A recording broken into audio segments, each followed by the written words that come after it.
either English.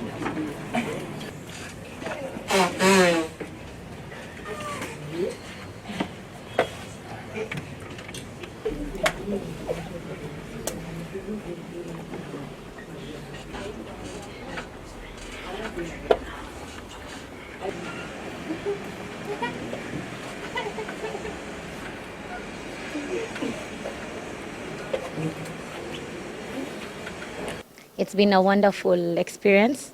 The chess games today has really inspired me. It's been enjoyable as well.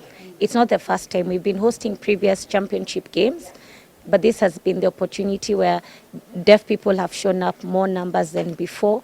We've seen even new players joining us and doing the competition so that we can develop our skills. This is a very amazing place to be at, where you can work together with a community of a specific community of people with, hearing needs.